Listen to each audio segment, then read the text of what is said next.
सुनो कस्तो छ ठिक छ राम्रो हजुर हजुर राम्रो छ मुझे भी सिखाओ हजुर मुझे सिखाओ खोइ भिडियो गर्नु त मुझे सिखाओ न हँ? मुझे सिखाओ नेपाली हो हो र हाँ।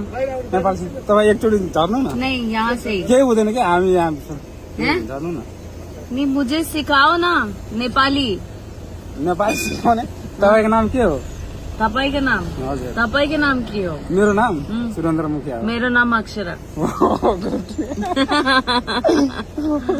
के छ? तपाईको नाम नाम भन भाइ मेरो नाम आदित्य कुमार मिश्र।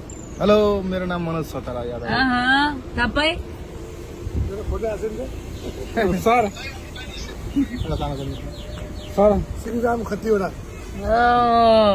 तुम लोग से मिलके अच्छा लगा को क्या बोलेंगे नेपाली में बोलो तपाईँहरूसँग भेटेर धेरै राम्रो लाग्यो धेरै खुसी लाग्यो कि दोनों कंफ्यूज कर दोगे एक एक बोलो ना होइन होइन क्या तपाईँसँग भेटेर हामी धेरै खुसी छु भने तपाई सँगै भेटेर धेरै खुसी लाग्यो कि धेरै धेरै खुसी लाग्यो लाग्यो हजुर हजुर तपाई सँगै भेटेर धेरै खुसी एउटा हाम्रो लाग्यो टिममा शो में अच्छा लगा एकदम बहुत म गएको थिएन नहीं फिर से नेपाल बुलाओ मुझे हजुर thank you bye bye bye bye एउटा एउटा सेल्फी के सीख के जा रही हूँ मैं बस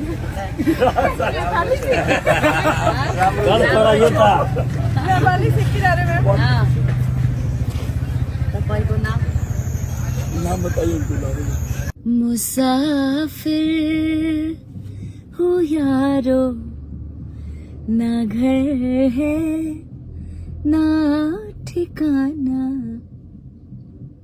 मुझे चलते जाना है बस चलते जाना। और हम लोग नेपाल से निकल चुके हैं। बहुत ही खूबसूरत रात, बहुत ही अमेजिंग लोग, बहुत ही प्यारे प्यारे हमारे राज दुलारे कल आए थे। बहुत ही मजा आया और अब हम लोग निकल चुके हैं 15 घंटे के सफर के लिए। एक बार फिर से अंकुर तैयार हो? यस मैं भी तैयार हूँ। बहुत मजा आया सारे लोगों से मिलके नेपाल के। और यस लेट्स गो।